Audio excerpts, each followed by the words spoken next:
¿Qué tal? Bienvenidos a su sección en La Sociedad de la Niebla y Más Allá de los Eones. Y en esta ocasión especial vamos a hablar de cosas realmente importantes dentro del gremio o el ámbito cultural de lo que es el Día de Muertos. Aprovechando que incluso este canal también aborda enigmas y misterios que van más allá de la imaginación y la comprensión humana, queremos dar a conocer distintas versiones o incluso casos que de hecho tiene aquí mi compañero en esta sección que juntos la empezamos, Sergio Alvarado. Y bueno, tenemos distintos puntos de vista de cómo ver cierto tipo de situaciones teológicas, cuestiones incluso de fe, en cuestiones ya más adentradas a lo que es en estos días específicamente en el Día de Muertos y el Día de Brujas, abordando lo que incluso nosotros pensamos que es importante, que es el tema de los exorcismos. Pero no nada más exorcismos en general, sino que vamos a adentrarnos un poco más a delimitarlo incluso hasta de forma local. ¿A qué me refiero con esto? Sí, bueno, como dice Miguel, aprovechando estas fechas y teniendo en cuenta que hay mucha especulación de acuerdo a los temas que tienen que ver con religión, fe, creencias, pues quisimos compartir un poco un panorama general de lo que es esto, de las creencias, y algunas experiencias que hemos, pues digamos, vivido de primera mano, que tienen que ver con esto, y pues dándoles un punto de vista, también como dice Miguel, desde este canal, que puede abordar distintos matices, y respetando por supuesto cada creencia, dejando a ustedes, los espectadores, con la última palabra, y nosotros prácticamente contándoles las historias para que ustedes nos dejen al final del video sus opiniones, y si tienen alguna experiencia o relato que nos puedan compartir, pues también será bienvenido. Bueno, aquí mi compañero Sergio nos va a aportar un poco adentrándonos en los temas de exorcismos, pero exorcismos ya más delimitadamente en Zacatecas. ¿Cuándo hemos escuchado este tipo de cosas? Nunca. Yo en mi parte nunca, hasta que me lo mencionas. Entonces yo te doy mi punto de vista y creo que hay que tener en cuenta que hay factores realmente que influyen para adentrarse ahora a este tema. ¿A qué me refiero con esto? Bueno, ya hay películas que nos hacen conocer cómo funciona esto, pero ¿qué tanta veracidad hay en esas películas? Por ejemplo, lo que es El Exorcista o El Rito o El Exorcismo de Emily Rose, que se maneja el mismo patrón, una persona que tiene distintas personalidades en una sola mente, ¿no? Tiende a conocer lenguas que se supone que no conoce, habla en latín, o no sé, si esa persona siente que tiene espíritus o demonios incluso conocidos, ¿no? Demonios que están en el catálogo de la demonología de la propia iglesia o de las propias leyendas o hasta mitologías, ¿no? ¿Qué tanta veracidad hay en eso? Pero si vamos a delimitar esto, hay que conocer también los casos a los que estamos más cercanos, ¿no? Sí, porque precisamente en las películas, como dice Miguel, se sigue el mismo patrón, y la solución que se da a los exorcismos es el nombre, ¿no? Cuando por fin se conoce el nombre de la entidad que está dentro de la persona, se puede tener control sobre él. Esta es una idea muy antigua, inclusive filosófica, ¿no? La del nombre. Algo que se usa inclusive en la Biblia, ¿no? El hombre tiene superioridad sobre toda la creación porque tiene la capacidad de nombrar, ¿no? Esa capacidad de lenguaje. Y ese es como el patrón que se sigue en las películas, de que si se conoce el nombre del demonio, se puede tener control sobre él y se puede expulsar. En mi experiencia, pues es un poco distinto, ¿no? Vamos a ver más adelante, no tiene que ver tanto con estos elementos del cine.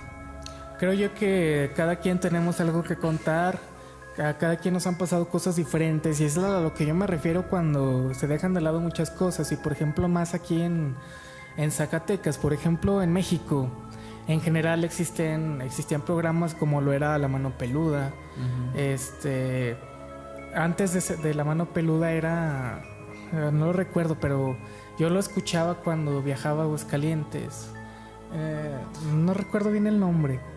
Creo que era cuando Apague la luz y escuche o algo así, que creo que era el antecesor, o si no un programa similar. Aún así, la gente contaba sus experiencias y uno se ponía a escuchar porque sentía empatía por conocer lo que hay en el misterio, en el enigma, en las leyendas, parte de la cultura. Y yo pienso que eso se ha dejado realmente de lado aquí, y hay que conocer también historias que están cerca de nosotros, que son muy importantes analizarlas para saber incluso, bueno, qué tanto nosotros como ciudadanos, por ejemplo, de este estado, hemos adaptado ese tipo de culturas, ¿no? O sea, realmente yo no me imaginaba, no sé, que existieran ese tipo de casos aquí.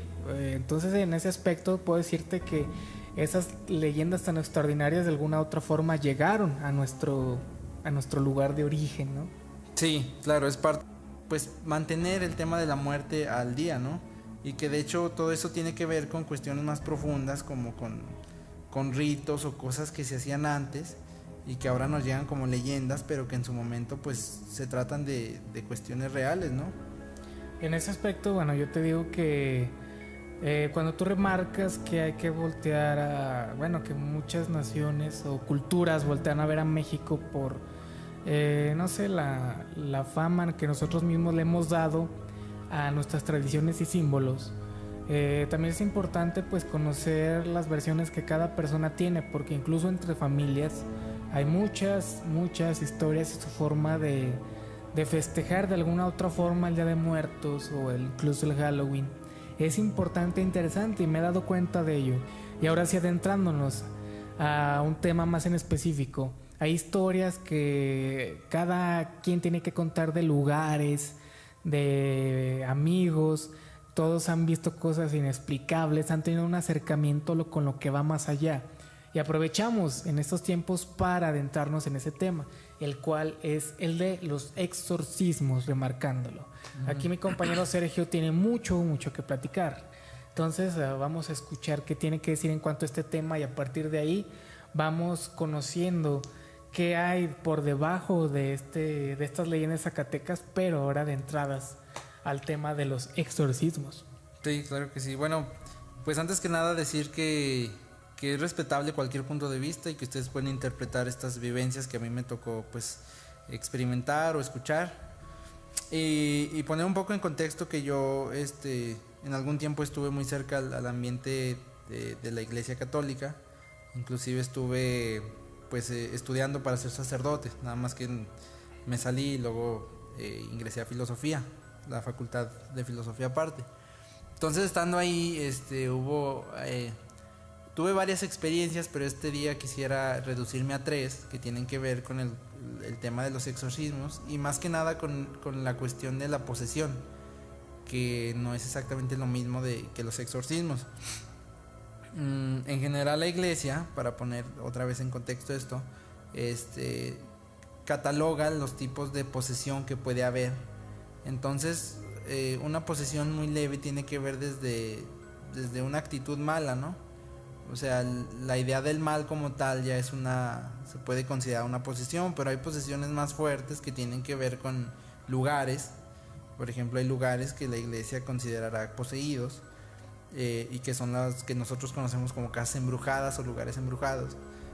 Cosas que también pueden tener entidades malignas según la iglesia, y eso es muy claro en una película que se llama, me parece que Annabelle, ¿no? Que es una muñeca que si tocas te puede poseer también. De los de la familia Warren, toda esta línea cinematográfica. Que también la iglesia reconocerá como un caso pues real. Y lo de las personas, que es cuando una identidad externa entra a ti y pues te maneja, ¿no? Te controla. La primera experiencia yo la viví de primera mano porque era una amiga, era una conocida que tuvo esta pues posesión. Hace poco me juntaba con unos amigos de hace mucho que nos tocó vivir esta experiencia. Alguna vez dimos un retiro religioso de esos que duran 3 o 4 días, que atraen a los jóvenes para hacerles vivir una experiencia religiosa y tratar de ver si se convierten al cristianismo. Y en uno de esos días, nosotros como organizadores tuvimos varios eventos raros, ¿no? Desde el hecho de que se nos perdían cosas, los escritos que teníamos para dar nuestras pláticas pues también se perdían o se modificaban solos, ¿no? Nos los rayaban, no sabíamos quién. Se fue la luz varias veces ese día, ¿no? Cosas así. Y en la madrugada estábamos dormidos porque nos asignan cuartos como por parejas. Y otro amigo pasa tocando las puertas fuerte, corriendo, y ya nos dice que vayamos a un cuarto, al de mi amiga. y pues resulta que estaba pues estaba como en un ataque epiléptico. A decir verdad, y esto pues tengo que mencionarlo, ella tenía como antecedentes de principios de epilepsia. No había tenido ataques como tal, pero se le estaba tratando algo así. Pero ese día le dio un ataque de esos. Y de entrada, si uno es escéptico, pues puede decir que se trataba de un ataque epiléptico como tal. Yo inclusive pues todavía podría defender que se trató de eso, ¿no? De un ataque epiléptico.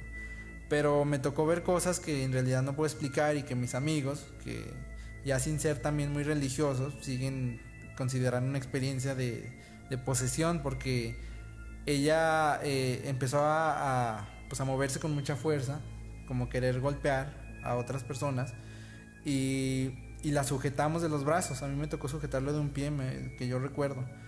Pero la fuerza era descomunal, estábamos como 2 en cada extremidad y aún así no podíamos con ella, siendo ella una muchacha como de 20 años, algo así, ¿no? La fuerza era descomunal, eso sí no sabría cómo explicarlo. Pues igual estaba sacando espuma de su boca y empezó a balbucear. Lo que me llamó la atención es que en su balbuceo dijo algunas palabras que yo todavía sin tener mucho conocimiento del latín o de otras lenguas indoeuropeas, decía algunas palabras que sí coincidían con el latín, ¿no? Pues por ejemplo las terminaciones básicas, ¿no? Que el latín utiliza mucho esa declinación en us o en o las raíces que todavía se rescatan en el español. Había cosas que sí decían en latín y eso fue lo que me llamó la atención, ella sin tener ningún estudio del latín. Y estuvo muy raro porque mientras nosotros estábamos acá atendiéndola, eran como las 2, 3 de la mañana, la hora que dicen que maldita. Y los muchachos que fueron a hacer el retiro, que no tenían nada que ver, que estaban viviendo su experiencia, estaban dormidos en otro edificio, de repente se prendieron las luces del comedor todas y se prendió, creo que una grabadora, ¿no? Empezó el sonido así muy fuerte y pues eso, no había nadie, ¿no? Eso estuvo muy extraño. Y luego fuimos por uno siendo católico cree que la presencia de Jesús es real en la Eucaristía, ¿no? En el pedazo de hostia. Ajá. Entonces un compañero fue por la hostia, pero estaba cerrada la capilla, tanto por las ventanas como por la puerta, entonces no pudimos acceder a esa fuente del Santísimo, de la Eucaristía. Fue muy extraña esa experiencia. Y después otra amiga que siempre ha sido muy religiosa empezó como a entrar también en trance, pero no en trance igual, sino como una cosa muy de adoración, pues muy religiosa, pues, y empezó a balbucear también lo que mis amigos consideraron una cosa que se llama don de lenguas, que es cuando alguien entra en una experiencia religiosa muy profunda y empieza a hablar un dialecto desconocido para los demás, pero es una oración con Dios, ¿no? Se supone que ese dialecto tiene que ver con la lengua de Jesús, que es como el arameo o puede ser el hebreo, ¿no? Cosas más tradicionales, ¿no? Y que se considera por la iglesia parte de... Era como un estado místico, ¿no? Sí, como una experiencia como tal, una hierofanía, ¿no? Se dirá en filosofía. Sí. En eso yo dudé bastante porque ella sí, a mi punto de vista, ella sí nada más estaba balbuceando, ¿no? Igual, sin tener mucho conocimiento de las lenguas, pero pues ahora que lo sé, que el hebreo pues tiene sus raíces también. Bueno, y teniendo el conocimiento de la lengua aramea y hebrea, que pues surgen como de Mesopotamia, el arameo de una parte, un momento tardío de Mesopotamia y que se junta con lenguas como el etrusco, pues tiene formología que se puede identificar. Y en este sentido yo no creo que ella haya tenido ese don de lenguas, porque pues era un balbuceo como tal, a como yo lo veo, pero la gente que estaba ahí, que lo recuerda, va a decir que sí se trató de una experiencia mística. Inclusive hubo un momento en el que ella se puso tan confiada, mi amiga que tenía esta experiencia mística se puso tan confiada de frente a mi otra amiga que estaba teniendo su ataque de epilepsia o su posesión. Ajá. Entonces ese fue como el momento más impresionante de la noche, porque una estaba como en un estado de trance místico diciendo cosas, como oraciones, y la otra estaba enfrente de ella balbuceándole. Me parece que hasta le llegó a escupir, ¿no? Saliva, no el líquido verde del exorcista, pero sí, algo así. Y pues religiosamente fue una experiencia impactante porque nosotros estuvimos orando, estuvimos al siguiente día nos mantuvimos en las cosas que los católicos suelen hacer, como ayuno, oración, esas cosas para agarrar fuerza, ¿no? Espiritual. Y hasta el día de hoy mucha gente lo recuerda como una posesión real. En este momento yo tengo que decir que no lo considero como tal. De ahí le hablamos a un sacerdote que conocíamos, de hecho era nuestro amigo, o sea, le teníamos buena confianza. Y le hablamos a él porque resulta que él era el exorcista de la diócesis. Le comentaba a Miguel que igual eso no es muy sabido, pero cada diócesis tiene un exorcista. Cuando se trata de arquidiócesis o lugares más grandes pueden tener 2 o más. Pero aquí en Zacatecas, como es un lugar no tan grande, pues se tenía un exorcista. En aquellos tiempos, te hablo de hace unos 10 años más o menos.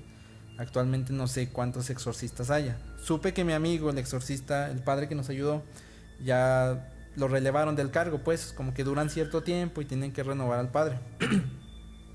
Le hablamos para decirle cuál era la situación, pues era la madrugada, no pudo ir, pero digamos que nos hizo unas pruebas como psicológicas, como que nos hizo preguntas psicológicas para saber si era una posesión. Si era un trastorno. Ajá, si era un ataque epiléptico.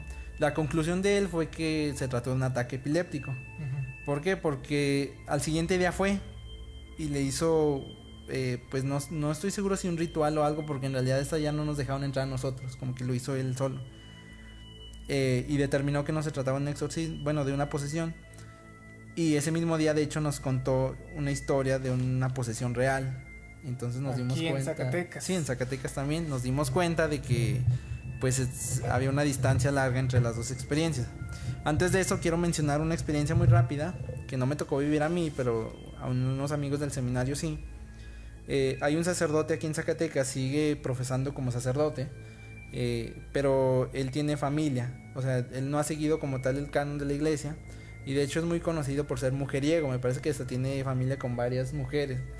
Y es un tipo descarado porque lleva a sus hijos a todos lados. Yo lo he visto con sus hijos en el cine. O cuando yo era seminarista, él iba a visitar otros sacerdotes, pero con sus hijos, ¿no? Inclusive hasta con su esposa lo he visto. No sé si es su esposa o qué. Un acompañante más. Sí. Entonces él desde los pocos casos que también yo sé de un sacerdote que tiene nexos con el narcotráfico.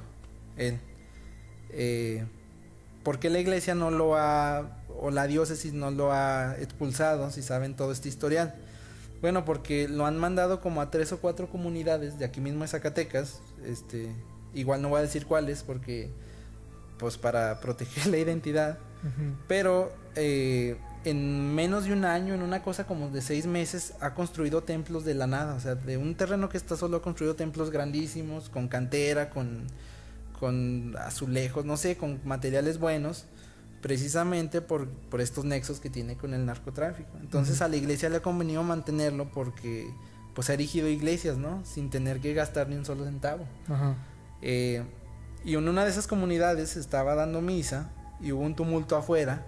Tanto así que toda la gente se salió y él tuvo que interrumpir la misa para ver qué pasaba. Y le traían un muchacho supuestamente poseído. Entonces él estaba ahí en el atrio y el padre salió, mandó traer agua bendita y todo y le quiso practicar un exorcismo. Obviamente él no está calificado para hacer eso. Para hacer tal detalle. Y resulta que yo no sé si eso haya sido una posesión real o no, pero resulta que el muchacho también le escupió en la cara y le dijo: de todos los que me podía tocar, me tocaste tú. Y se empezó a reír. Y el sacerdote no pudo hacer nada. Me parece que también tuvieron que llamar al exorcista oficial. Interesante, sí. Y bueno, eso nos lleva a la tercera historia que les quiero compartir, que es de la que nos contó mi amigo, el exorcista. De una posesión real de un muchacho de aquí de Zacatecas que practicaba el satanismo, ¿no? Eso de las misas negras y demás.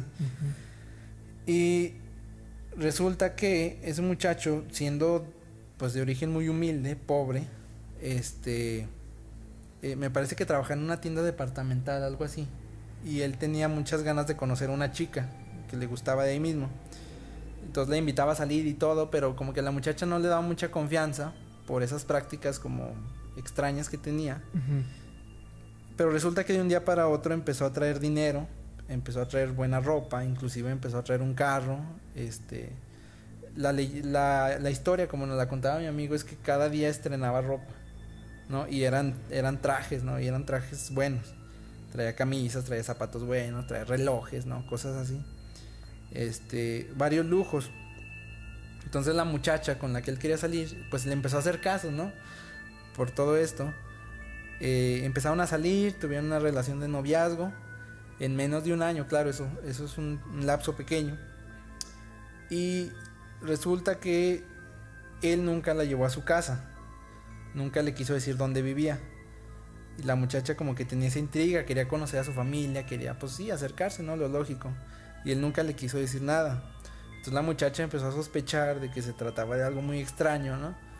Entonces acudió a un sacerdote para pedirle como consejo, y ese sacerdote lo mandó con el exorcista, nuestro amigo, porque notaba algo raro. Entonces el padre, el exorcista y la muchacha empezaron como a hacer oración, ellos dos nada más, sin él, como para rezar por su bienestar, por su alma, ¿no? Porque como que intuían que había algo extraño ahí. Ajá. Y este muchacho, que de hecho también nos dijo el nombre, pero no, pues no lo voy a mencionar, pero yo no me sabía el nombre, se dio cuenta, cómo no se sabe, se dio cuenta de que estaban haciendo oración a sus espaldas y se empezó a enojar mucho, a tal grado de que me parece que llegó, no sé si la llegó a golpear o quiso maltratar de ella, no estoy seguro. Uh-huh. Pero se enojó bastante, en primer lugar. Bueno, al cabo de un tiempo, este joven se empieza a enfermar, le da como una especie de anorexia o algo así, ¿no? Se empieza a poner muy flaco, muy delgado. Empieza a poco como a disminuir su economía, ya no tenía tanto dinero, tantos lujos, y se puso mal, ¿no?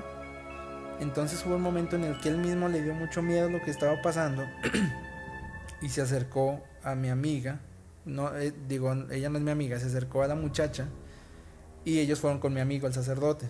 O sea, por primera vez él quiso acceder con el sacerdote. Entonces les contó que en una misa negra él había hecho un pacto con el diablo para poder tener todos esos lujos que tenía. Uh-huh. No entró en muchos detalles el sacerdote al contarnos esto, pero básicamente nos dijo que el pacto que hizo con el diablo, lo que él tuvo que entregar fue pues un asesinato, tuvo que matar a alguien. No estoy seguro si en la misma misa negra, en otra fecha, pero él tuvo que asesinar a alguien para que, digamos, pudiera darse este pacto. El problema es que eso le duró como un año nada más. O sea, iba a ser como, tampoco sé si fue el 31 de octubre, pero iba a ser el año de eso cuando él empezó a caer muy enfermo, ¿no? Y me parece que para que siguiera el trato, como que tenía que volver a hacer ese sacrificio cada año. Uh-huh. Me parece. Entonces él ya tenía mucho miedo y pues realmente se había enamorado de la muchacha también tuvo muchos buenos sentimientos por él. Entonces empezaron a hacer oración los tres y a partir de ahí hubo un exorcismo real con él. O sea, mi amigo el sacerdote que está calificado para eso,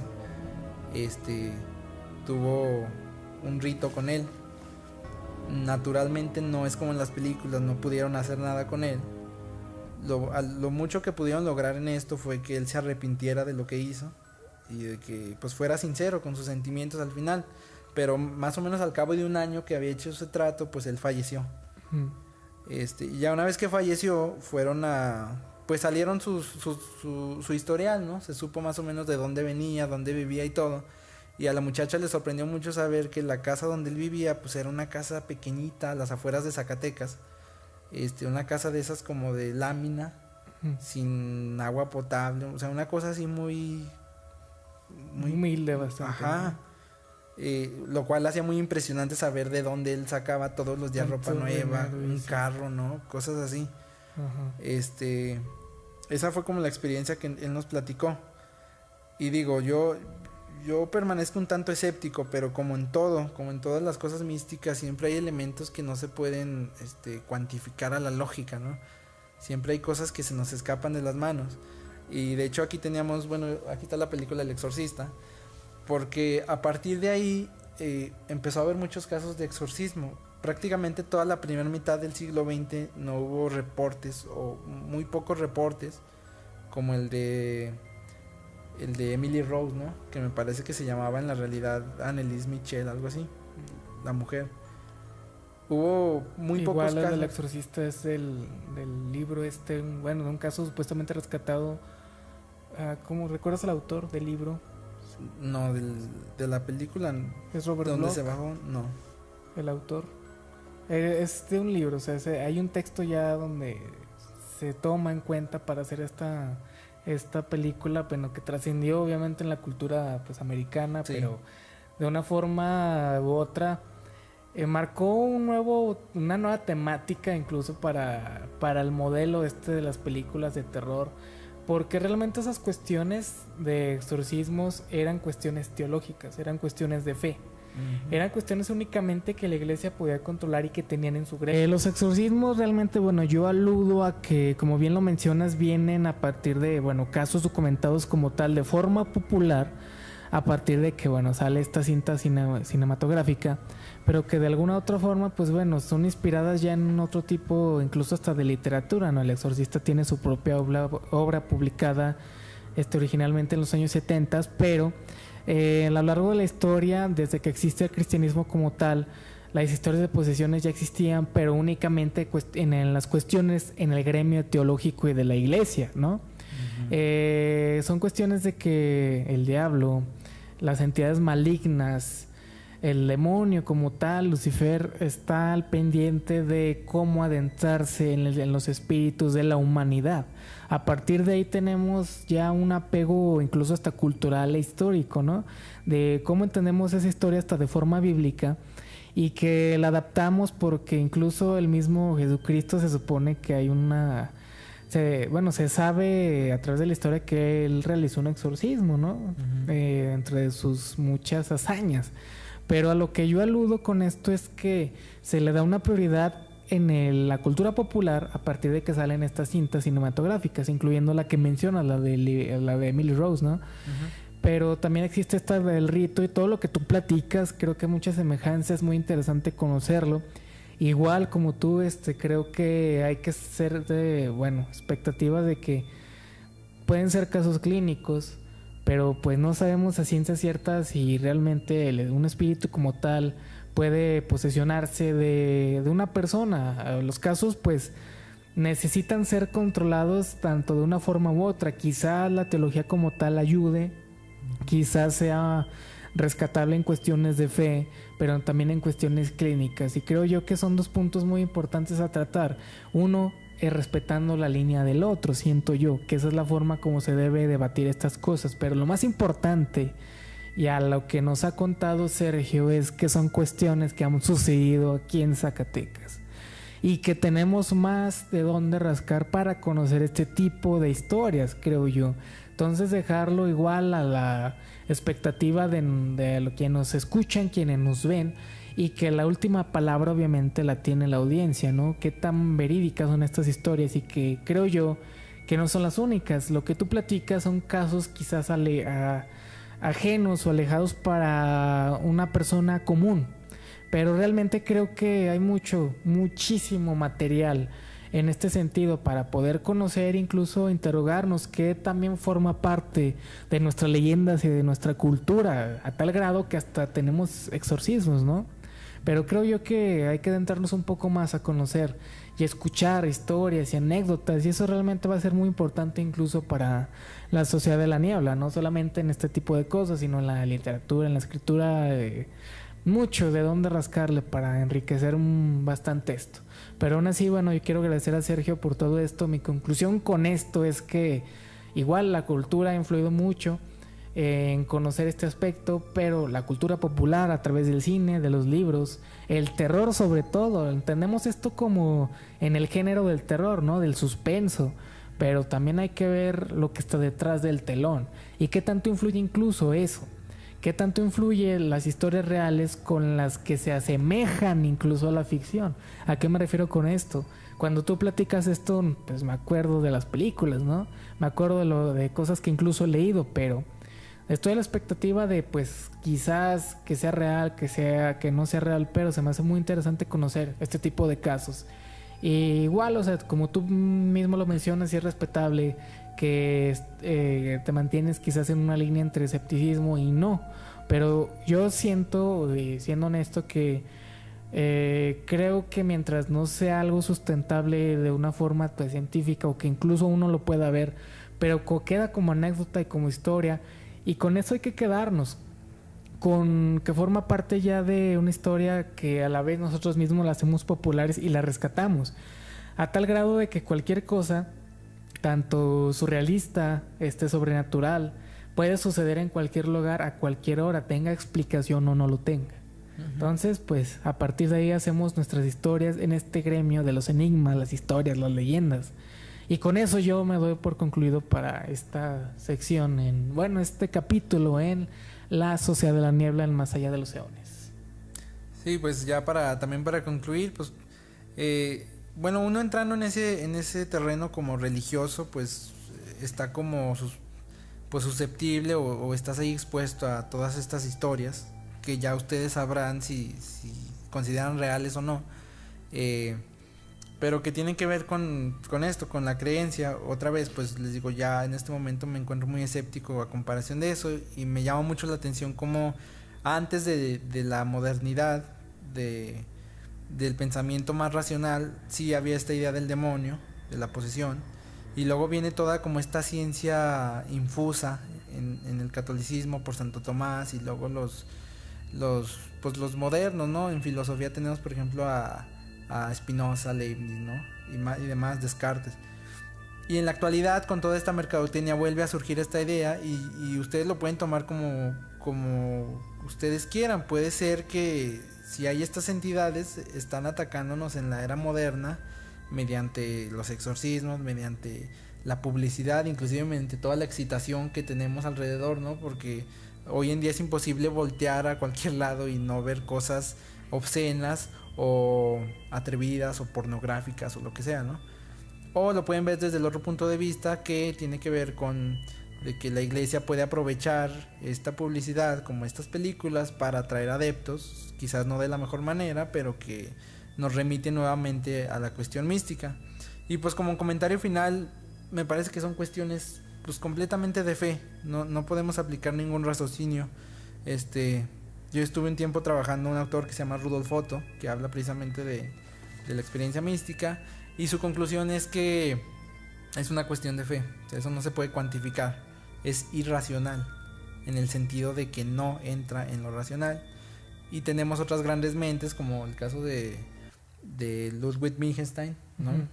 Que también estuvo en esa línea entre ciencia y religión, y al final dice, bueno, la religión pertenece a otro orden, yo me voy por lo lógico. Y me parece que mentes modernas como Stephen Hawking, o inclusive en su tiempo Albert Einstein, ¿no?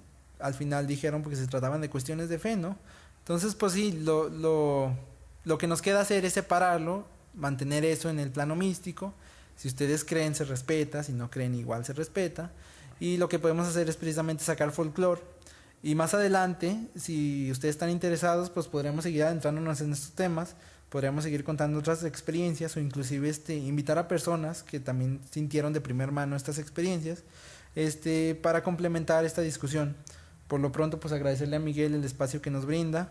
Y pues este espacio es tanto de nosotros como de ustedes, y pues muchas gracias para esta sección en La Sociedad de la Niebla, en Más Allá de los Eones. Muchas gracias.